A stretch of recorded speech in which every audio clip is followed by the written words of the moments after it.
Hello guys, welcome back once again.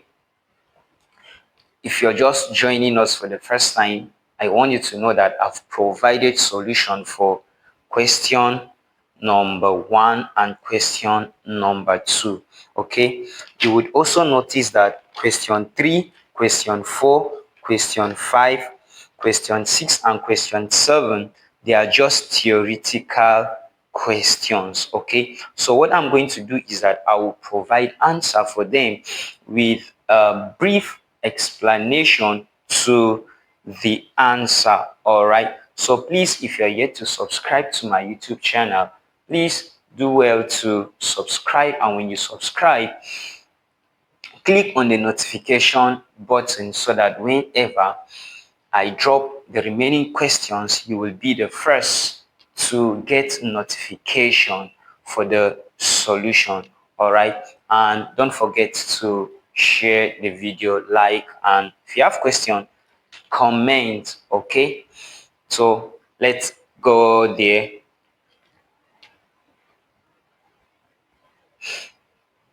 Question number 3. The dispersion of light would result in which of the following phenomena? The dispersion of light would result in which of the following phenomena? Okay, I have option A, eclipse, option B, shadow, option C, rainbow, option D, mirage.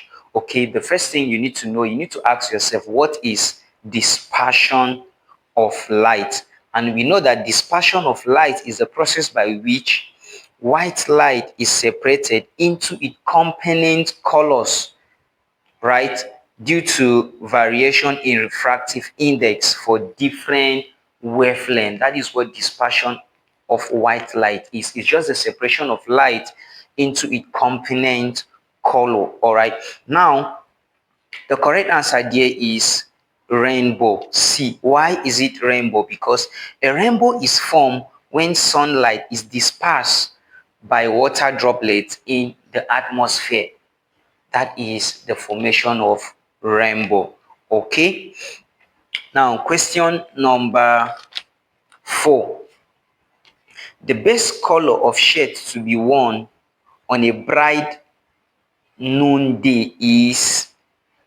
The best color of shirt to be worn on a bright noonday is option A, red, option B, black, option C, green, option D, white. Now, the correct answer there is white. The best color of shirt to be worn on a bright noonday is white. Why is it white, you may be asking?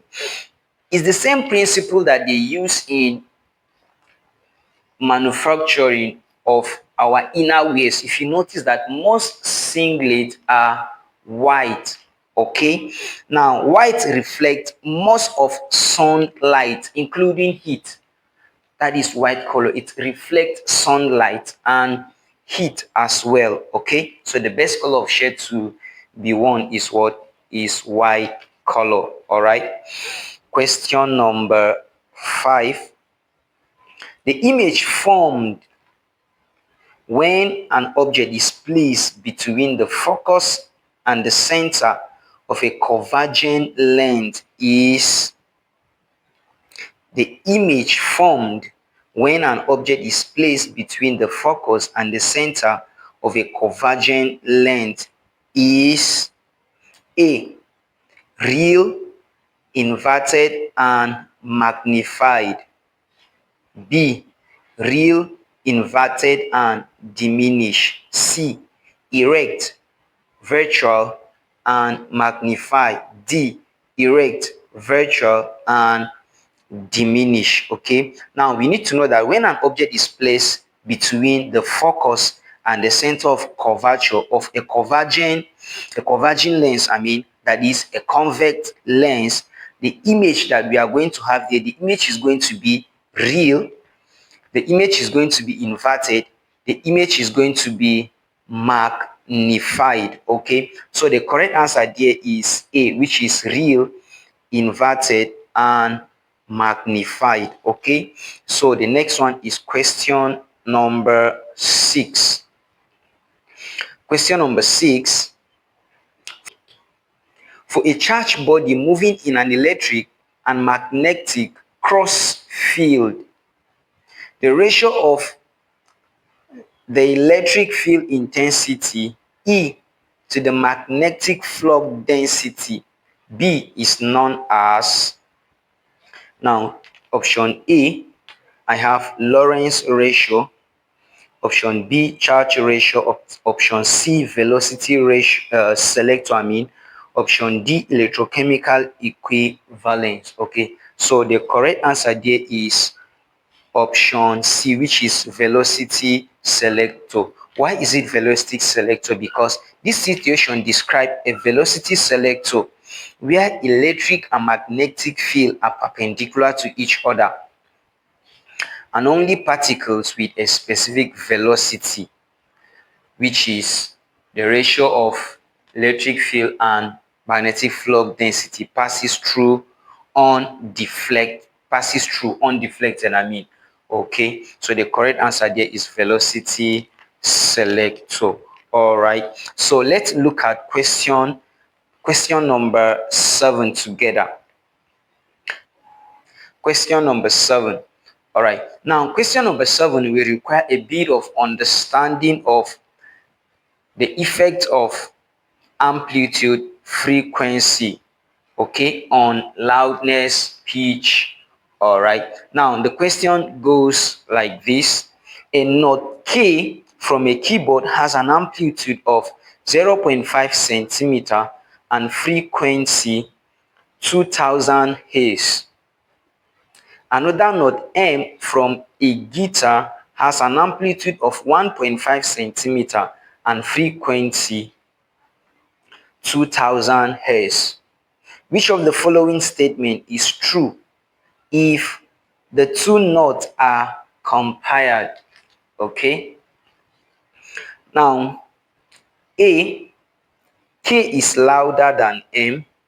B, M is louder than K. C, M has a higher pitch than K. D, K and M have the same timbre. Now for my note K, the amplitude there, A, is given as 0.5 centimeter. Okay, and the frequency F is given as 2000 Hz. Okay, and is from a keyboard. Okay, is from a what? A keyboard. All right, is from a keyboard. Okay, then my note M,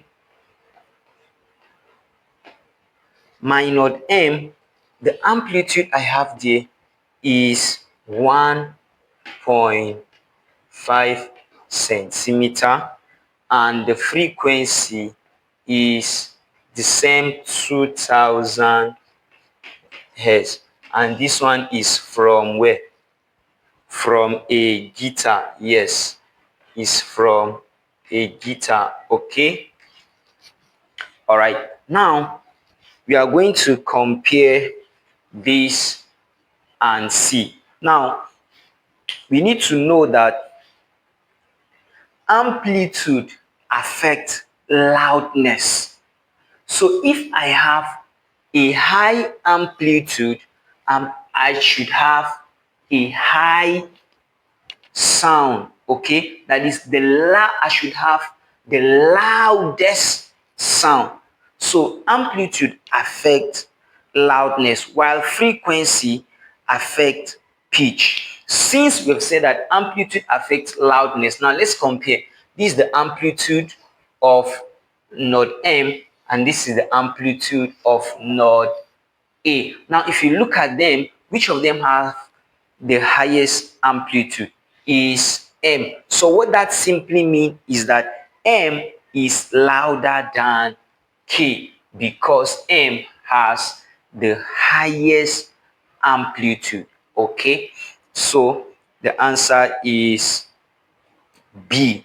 All right, so let's go and solve question number 8 and question number 9. Please stay back, okay, for the solution to question number 8 and question number 9. Okay, thank you.